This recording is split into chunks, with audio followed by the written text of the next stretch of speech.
বায়োসাভার্ট লটা বিষয়টা কি সেটা একটু বলে নিই। সেটা হচ্ছে, যদি আমার কাছে একটা কন্ডাক্টর থাকে, মানে এটা অলরেডি আমরা জানি ওরস্টেড এক্সপেরিমেন্ট বা অন্যান্য যে এক্সপেরিমেন্ট গুলো আছে ম্যাগনেটিজমে, সেখান থেকে আমরা জেনেছি যে কোনো একটা কারেন্ট, যদি কোনো একটা কন্ডাক্টরের মধ্যে দিয়ে কারেন্ট যায় আর কি, তাহলে তার চারিপাশে একটা অঞ্চল জুড়ে একটা ম্যাগনেটিক ফিল্ড তৈরি হয়। ম্যাগনেটিক ফিল্ডকে আমরা বি দিয়ে লিখি, রাইট?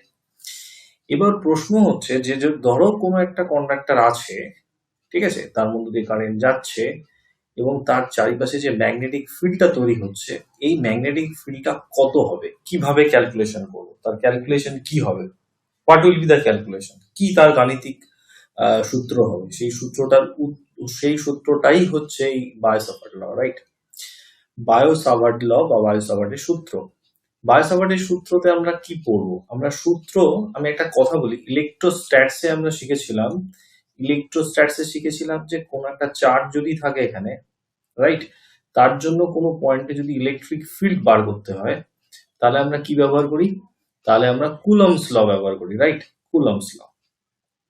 কুলম্বস ল ব্যবহার করি, মানে কুলম্বের সূত্র ব্যবহার করি, রাইট?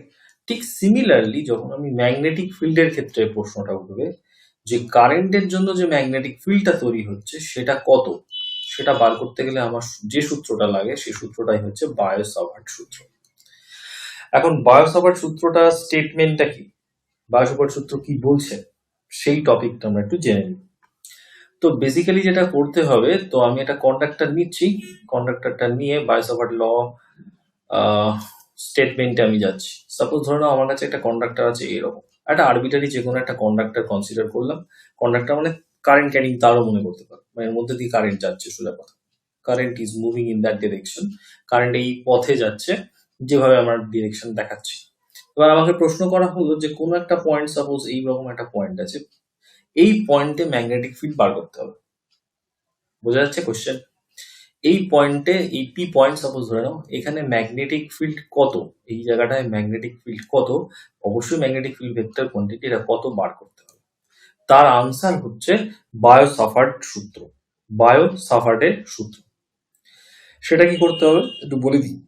সেটা হচ্ছে যে সাপোজ ধরে নাও উনি কি বলছেন যে এই যে এই কন্ডাক্টরটা একটা আরবিটারি কন্ডাক্টর নেওয়া হয়েছে এবং এই কন্ডাক্টর একটা ছোট্ট টুকরো নেওয়া হবে, ছোট্ট টুকরো, ভীষণ ছোট টুকরো। এই টুকরোটাকে আমরা ডিএল কনসিডার করলাম, রাইট? DL vector. এবার ডিএল এখানে কিন্তু মাথায় রাখতে হবে, এটা কিন্তু একটা লেন্থের একটা ছোট্ট টুকরো, ঠিক আছে? অ্যাকচুয়ালি এটাকে আমরা কারেন্ট এলিমেন্ট হিসেবে ট্রিট করি, আইডিএল, রাইট? এটা কারেন্ট এলিমেন্ট, আইডিএল একসঙ্গে বলা হয়। আমি এই যে যেহেতু কন্ডাক্টরটা নিয়েছি তার একটা ছোট টুকরো নিয়েছি, ডিএল, ঠিক আছে? আমি টুকরোটাকে একটু আলাদা কালার দিয়ে রিপ্রেজেন্ট করি, তাহলে ইট উইল বি, এটা বেশ আলাদাভাবে বোঝা যাবে। এটা হচ্ছে ডিএল অংশটা।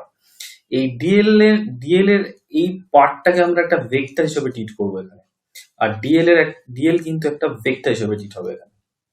এবার প্রশ্ন হচ্ছে, যদি এটা ভেক্টর হিসেবে ট্রিট হয়, তাহলে তার ডাইরেকশন কোন দিকে হবে?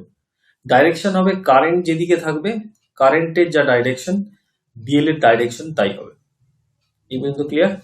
অর্থাৎ আমি কি করলাম, একটা কারেন্ট কন্ডাক্টর নিলাম, নিয়ে তার উপর একটা তার মনে করো, এর মধ্যে দিয়ে একটা কারেন্ট যাচ্ছে এবং তার উপর একটা ছোট্ট টুকরো এখানে ডিএল অংশ নিলাম। সেই ডিএল অংশটাকে আমরা ভেক্টর হিসেবে ট্রিট করছি, আর এই ডিএল অংশ থেকে এই যে পয়েন্টে ম্যাগনেটিক ফিল্ড বার করতে বলা হয়েছে, সেই ডিস্টেন্সটাকে আমরা একটা ভেক্টর দিয়ে রিপ্রেজেন্ট করছি, সেই ভেক্টরটাকে আর ধরলাম। ডিস্টেন্স, এই পয়েন্টটাকে ও ধরে নিলাম, অরিজিন, সো এটা একটা পজিশন ভেক্টর হয়ে গেল, এই পয়েন্টের পজিশন ভেক্টর, বা আমরা এক কথায় এত জটিল ভাবে না বলে আমরা বলতে পারি দূরত্ব, ডিস্টেন্স, সহজ করে বোঝার জন্য বলছি। ওকে, এবার এদের মধ্যে যে অ্যাঙ্গেলটা, সাপোজ এই যে এই ডিএল আর আর এর মধ্যে যে অ্যাঙ্গেল, এই অ্যাঙ্গেলটাকে আমরা থিটা কনসিডার করলাম। কোন অ্যাঙ্গেলটা? এই অ্যাঙ্গেলটা, রাইট? এটা হচ্ছে থিটা। এবার যেটা বায়োসাভার্টের যে স্টেটমেন্ট, সেই স্টেটমেন্টে আমরা চলে যাব। স্টেটমেন্ট কি বলছে? স্টেটমেন্ট বলছে যে যে আমি এই ডিএল যে অংশটা নেওয়া হয়েছে, এই ডিএল অংশের জন্য যে ম্যাগনেটিক ফিল্ড এখানে তৈরি হবে, সেই ম্যাগনেটিক ফিল্ডটা হচ্ছে ডিবি। ওকে, ডিবি, আমি যেহেতু ছোট অংশ, খুব ক্ষুদ্র একটা অংশ, তার জন্য তার ম্যাগনেটিক ফিল্ড যেটা প্রডিউস হচ্ছে সেটা খুব ছোট, ডিবি। তা বায়োসাভার্ট ল বলছেন যে ডিবি এই যে ম্যাগনেটিক ফিল্ডটা, এই ম্যাগনেটিক ফিল্ডটার যে ম্যাগনিটিউড অর্থাৎ এর মান, এটা ডাইরেক্টলি প্রপোর্শনাল টু আই হয়, রাইট? এটা ফার্স্ট কথা। সেকেন্ড কথা উনি বলছেন যে ডিবি ম্যাগনিটিউডটা ডাইরেক্টলি প্রপোর্শনাল টু ডিএল হয়, রাইট? থার্ড কথা বলছেন ডিবি ইজ এর যে ম্যাগনিটিউডটা directly proportional to sine theta হয়। Okay, it is a sine theta.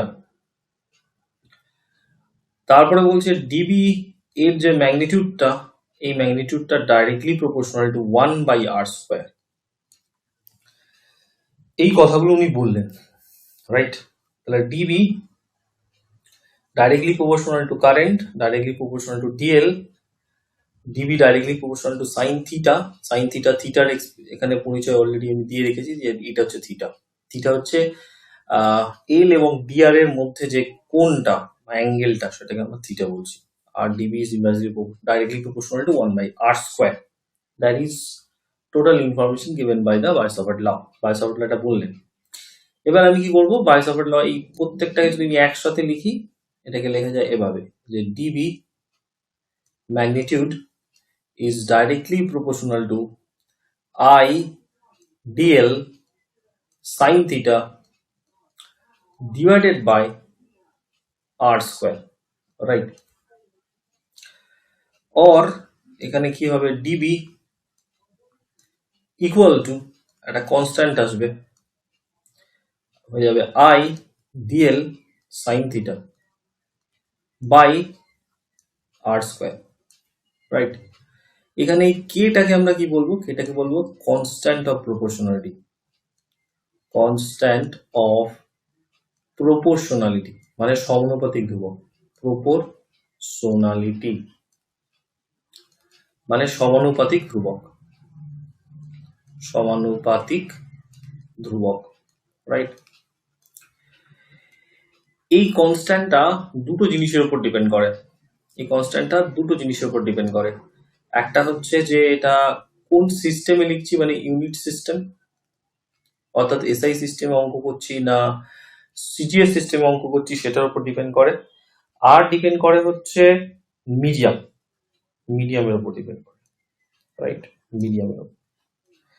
তো আমি যদি বলি যে মিডিয়াম হচ্ছে মোটামুটি ধরে নেওয়া যাক এয়ার বা ফ্রি স্পেস, হোয়াট এভার, এটা যদি মিডিয়াম হয়। আর যদি আমি এসআই সিস্টেমে আমি ক্যালকুলেশন করি, বেশিরভাগ ক্ষেত্রে আমরা এসআই সিস্টেমই ক্যালকুলেশন করি, ইলেকট্রোম্যাগনেটিজম, ম্যাগনেটিজম, ইলেকট্রোস্ট্যাটিক্স, বেশিরভাগ ক্ষেত্রে, ঠিক আছে, এসআই সিস্টেমই আমরা ব্যবহার করি। সেক্ষেত্রে এই কে এর ভ্যালুটা তাহলে কত আসবে?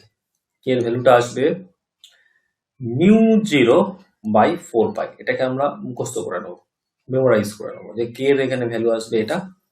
এই μ0 একটা স্পেশাল নাম আছে, এই স্পেশাল নামটা হচ্ছে permeability, right? Permeability of free space, of free space. Bangla এটাকে পারমিয়াবিলিটির বাংলা হচ্ছে চৌম্বক ভেদ্যতা, চৌম্বক ভেদ্যতা, রাইট? সরি, চৌম্বক ভেদ্যতা, এটা চৌম্বক ভেদ্যতা, এই হচ্ছে Bangla, right? That is the চৌম্বক ভেদ্যতা। μ0 ভ্যালু কত হয়? μ0 ভ্যালু হয় 4π × 10⁻⁻7 SI ইউনিট। ওকে, আমরা এখানে ইউনিটটা পরে বলছি, এখানে এসআই ইউনিট বলে লিখছি আপাতত। তাহলে সেক্ষেত্রে আমার তাহলে ফর্মুলাটা কি দাঁড়ালো, দেখা যাক কি দাঁড়ালো, যে বি ভেক্টর ডিবি ভেক্টরের যে ম্যাগনিটিউডটা সেটা দাঁড়ালো হচ্ছে μ0/4π, রাইট? আর কি দাঁড়ালো, I dl sine theta by r², right? এই এক্সপ্রেশনটা দাঁড়ালো।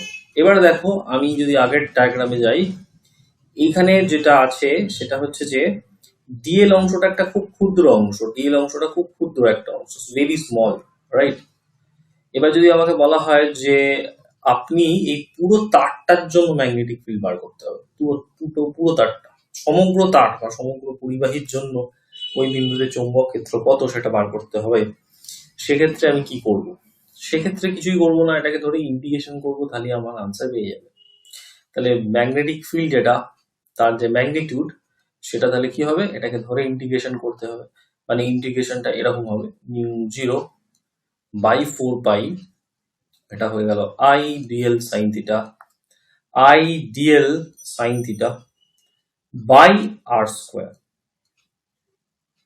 এবার যেটা হয় সেটা হচ্ছে আইটা এখানে কনস্ট্যান্ট, μ0/4 এই কটা টার্ম কনস্ট্যান্ট, তো এটা ইন্টিগ্রেশনের বাইরে চলে যাবে, রাইট?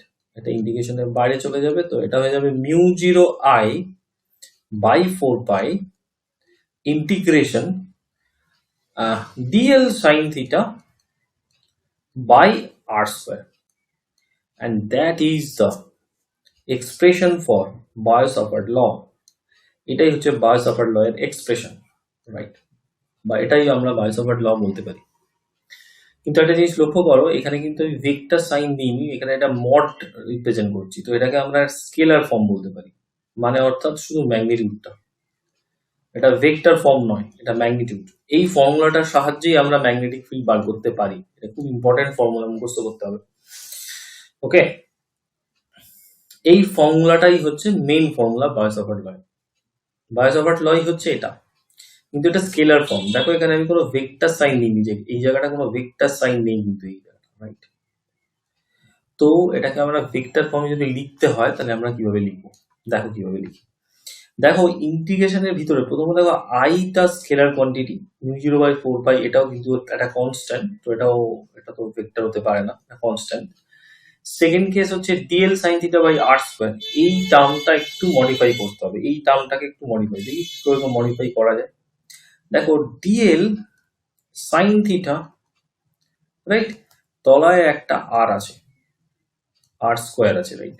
তুমি একটা কাজ করতে পারো, এখানে একটা আর গুণ করতে পারো, তলায় একটা আর গুণ করতে পারো, তাহলে এটা হয়ে যাবে dl r sine theta divided by r cube, right? এখান থেকে এটা লেখা যায়। এবার দেখো ডিএল আর আর, দেখো ডিএল কিন্তু একটা ভেক্টর, ডায়াগ্রামটা ফলো করো, ডায়াগ্রাম দেখো, ডায়াগ্রাম, ডিএল কিন্তু একটা ভেক্টর, আরও একটা ভেক্টর, দেখতে পাচ্ছ আর, এই যে গোল করছে আমি, আর একটা ভেক্টর, ডিএল একটা ভেক্টর, আর তাদের মধ্যে অ্যাঙ্গেল হচ্ছে এটা থিটা। তাহলে আমি ডিএল আর আর এই দুটো ভেক্টর, আর তাদের মধ্যবর্তী কোণ মানে অ্যাঙ্গেল হচ্ছে থিটা, তাহলে ডিএল আর সাইন থিটা কি রিপ্রেজেন্ট করতে পারে, মাথা ঠান্ডা করে ভাবো। সরি, এটা ডিএল আর সাইন থিটা কি রিপ্রেজেন্ট করতে পারে, একটু মাথা ঠান্ডা করো, ভাবো। রাইট, এটা হচ্ছে cross product, right? Cross product represent করছে, ক্রস প্রোডাক্ট রিপ্রেজেন্ট করছে। তো ক্রস প্রোডাক্ট যদি রিপ্রেজেন্ট করে তাহলে সেক্ষেত্রে আমরা এটাকে লিখতে পারি ডিএল ক্রস আর, রাইট? এই এক্সপ্রেশনটাকে, উপরের যে এক্সপ্রেশনটা, এই উপরের এক্সপ্রেশনটাকে আমরা লিখতে পারি ডিএল ক্রস আর। ওকে, বোঝা গেল কি করলাম? ডিএল ক্রস আর। এবার আমি একটা যেটা বলবো সেটা হচ্ছে যে ধরো এর পরের লাইনে আমরা এটাকে যদি ভেক্টর ফর্মে লিখতে চাই তাহলে কিভাবে লিখবো, μ0I/4, রাইট? আর এখানে আমরা লিখবো dl cross r by r cube integration. এটাকে আমরা বলতে পারি vector form, this is a vector form, right? এটা কিন্তু ভেক্টর ফর্ম, এটা হচ্ছে ভেক্টর ফর্ম, রাইট? আবার দেখো এখানে এটা ভেক্টর ফর্মকে আরো এক রকম ভাবে লেখা যায়। দেখো ডিএল ক্রস আর ছিল, তলায় একটা আর কিউব ছিল, তাই এটাকে তুমি এভাবেও লিখতে পারো, দেখো এটা লিখতে পারো কিনা, dl vector cross r vector by r square, দেখো এটা লেখা যায়, তাই তো লেখা যায়, তো একটা আর উপরে তুলে নিলাম। এবার দেখো আর ভেক্টরকে আর এর ম্যাগনিটিউড দিয়ে যদি ভাগ করি এটা হবে unit vector, so it can also be written, মানে এটাকে আবার এভাবেও লেখা যায় যে ডিএল ক্রস এটা আর ক্যাপ, এই যে আর ক্যাপ, আর তলায় তখন আর স্কোয়ার লিখতে হবে। তাহলে এটাকে আর একটা ফর্মে লেখা যায়, সেটাকে আমরা লিখে দিই B vector is equal to mu 0 I by 4 pi integration dl cross r cap by r square. তোমার যেটা যখন প্রয়োজন হবে তখন সেটা লিখবে। এই দুটোই হচ্ছে ভেক্টর ফর্ম, দেখে নাও, কপি করে নাও। এটাও ভেক্টর ফর্ম, উপরে যেটা লিখেছি এটাও ভেক্টর ফর্ম, দুটো আলাদা কায়দায় লিখেছি, মানে স্টাইলটা আলাদা, আর কিছু না। বোঝা গেল? That is the process. এবারে দেখো এখানে একটা ছোট্ট কথা জাস্ট বলে রাখি, ধরো কোনো একটা ভেক্টর এরকম একটা, এটা হচ্ছে আমার কন্ডাক্টর, এর মধ্যে দিয়ে কারেন্ট যাচ্ছে আই, আমি এখানে ছোট্ট একটা ডিএল এলিমেন্ট নিয়েছি। এবার যদি তোমাকে বলা হয় যে এই তারটার ওপর, এই তারের ওপর কোনো বিন্দুতে ম্যাগনেটিক ফিল্ড বার করো, সাপোজ এটা হচ্ছে পি পয়েন্ট, এইখানে ম্যাগনেটিক ফিল্ড কত জিজ্ঞাসা করলো তোমার। ভিডিওটাকে পজ করো, মাথাটা ঠান্ডা করো, করে ভাবার চেষ্টা করো যে এখানে যদি ম্যাগনেটিক ফিল্ড বার করতে হয়, আমরা যেটা এখানে পড়েছি, আমরা এখানে পড়েছি দেখো এইটা হচ্ছে কন্ডাক্টর, এইটা হচ্ছে কন্ডাক্টর, এর মধ্যে দিয়ে কারেন্ট যাচ্ছে আই, আর এর বাইরের কোনো একটা বিন্দুতে ম্যাগনেটিক ফিল্ড বার করেছে। কিন্তু তোমাকে যদি ওই লাইনটার উপর কোনো পয়েন্টে ম্যাগনেটিক ফিল্ড বার করতে দেয়, তাহলে সেই ম্যাগনেটিক ফিল্ডের ভ্যালু কত হবে? এই কনসেপ্টটা কিন্তু খুব জরুরি কনসেপ্ট। শুধু এই লাইনটা না, এই যে কন্ডাক্টরটা যে পথ দিয়ে যাবে, সেই পথের প্রত্যেকটা বিন্দুতে ম্যাগনেটিক ফিল্ড কত হবে। এটা একটা ভালো উপায় আছে বোঝানোর, সেটা হচ্ছে যে ধরো ডিএল, তো ডিএল থেকে ওই বিন্দুটার একটা আর ভেক্টর নিতে হয়। তা তুমি যদি এখান থেকে একটা আর ভেক্টর নাও এর গায়ের ওপর, তাহলে তুমি লক্ষ্য করবে যে আর ভেক্টরটা তখন কিন্তু ডিএল এর সঙ্গে প্যারালাল হয়ে যাবে। তখন ওই ডিবি যে অংশটা আছে, তুমি যে ডিবিটা বার করছো, তুমি এই ডিবিটা তো এরকম ভাবে বেরোবে mu 0/4 pi I dl cross r by r square, না আর কিউব, সরি। তাহলে এই যে পার্টটা ক্রস প্রোডাক্ট, অ্যাজ বিকজ এখানে আর ভেক্টর আর ডিএল ভেক্টর প্যারালাল, তাহলে আমি বলতে পারি এদের মধ্যে অ্যাঙ্গেল হচ্ছে 0 ডিগ্রি। তাহলে এদের ক্রস প্রোডাক্ট কি হবে? 0 হবে। মানে আমি যদি এখান থেকে ক্রস প্রোডাক্ট নিই, মানে ডিএল ক্রস আর এইটা যদি নিই, তাহলে এই ভ্যালুটা 0 প্রডিউস করবে। তার মানে ম্যাগনেটিক ফিল্ড 0 হবে, ডিবি ম্যাগনেটিক ফিল্ড। এবার ইন্ডিকেশন করলে 0ই হবে।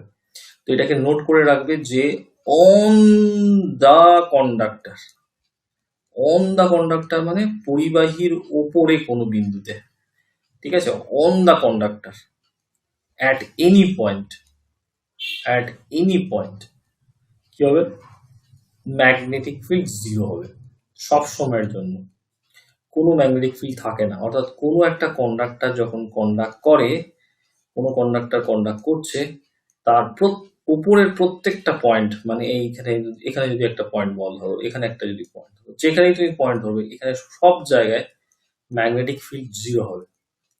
কারণ প্রথমেই তুমি ডিএলটা তুমি যে কোনো জায়গা থেকে নিতে পারো, যে কোনো জায়গা থেকে নিতে পারো, সরি, যে কোনো জায়গা থেকে নিতে পারো ডিএল যে কোনো জায়গায়। তো ডিএল এর সঙ্গে আর এখানে প্যারালাল হয়ে যাবে, এটা কিন্তু মনে রাখবে। তাহলে মোটামুটি আমরা যদি সিনপসিস করি, তাহলে আমার বায়ো-সাভার্ট লয়ের যে ফর্মুলা আমরা শিখলাম, সেটাকে যদি সিনপসিস করি, তাহলে এইটাই দাঁড়ায় যে magnetic field B is equal to mu 0/4 pi, mu 0কে আমরা পারমিয়াবিলিটি বা চৌম্বক ভেদ্যতা বলি। তারপর একটা ইন্টিগ্রেশন বসে, এখানে ডিএল, এখানে যদি তুমি আর ভেক্টর লেখো, তাহলে এখানে আর কিউব লিখতে হবে, অথবা B vector is equal to mu 0/4 pi integration dl cross r cap by r square. এই যে পুরো টার্মটা লিখলাম, this is the Biot Savart law. এটাই হচ্ছে বায়ো-সাভার্ট ল এর সূত্রটা, এটা আমাদের মুখস্থ রাখতে হবে। এটা হচ্ছে বায়ো-সাভার্ট ল এর সূত্র। জাস্ট আমরা এই ক্লাসে এইটুকুনি আমরা শিখবো, অর্থাৎ বায়ো-সাভার্ট লটা কি সেটা শিখলাম, ঠিক আছে। আর এখানে আরেকটা জিনিস বলে দিই, ম্যাগনেটিক ফিল্ডের যে ইউনিট, ইউনিটটা একটু বলে রাখি। ম্যাগনেটিক ইউনিট হচ্ছে, এসআই ইউনিট হচ্ছে টেসলা। টেসলা, এটাকে ক্যাপিটাল টি দিয়ে লেখা হয়। আর সিজিএস ইউনিট হচ্ছে গস। গস বা গাউস, জি দিয়ে লেখা যায়। এখানে একটা জিনিস জেনে রাখবে, 1 টেসলা ইকুয়াল টু 10⁴ গস। এর বাইরে এখানে কিছু জানার দরকার নেই। এরপরে আমরা ভিডিওটাকে আস্তে আস্তে পরবর্তী ভিডিওতে যাব, তারপরে ভিডিওতে যাব, এবং সেই পরবর্তী ভিডিওগুলোতে আমরা এর ডেফিনেশন শিখবো, 1 টেসলা বা গস কাকে বলে। আর বি এর যে ডাইমেনশন, এখানে আমরা ডাইমেনশনটা বলবো না। ডাইমেনশন আমরা যখন লোরেন্স ফোর্স করবো, এখান থেকে ডাইমেনশন আমরা বার করবো, তখন আমরা ডাইমেনশন এখান থেকে শিখবো। তো আজকে এই ভিডিওতে আমরা এই পর্যন্ত থাকলো, আমরা এই পর্যন্তই আমরা শিখলাম। পরের ভিডিওতে আমরা বায়ো-সাভার্ট ল এর যে অ্যাপ্লিকেশন, ভীষণ ইম্পর্টেন্ট, পরীক্ষা ইম্পর্টেন্ট, কম্পিটিটিভ পরীক্ষা ইম্পর্টেন্ট, সব দিক থেকে ইম্পর্টেন্ট, এর যে অ্যাপ্লিকেশনস গুলো, সেই অ্যাপ্লিকেশনস গুলো শিখবো। That's all for this video. Thank you.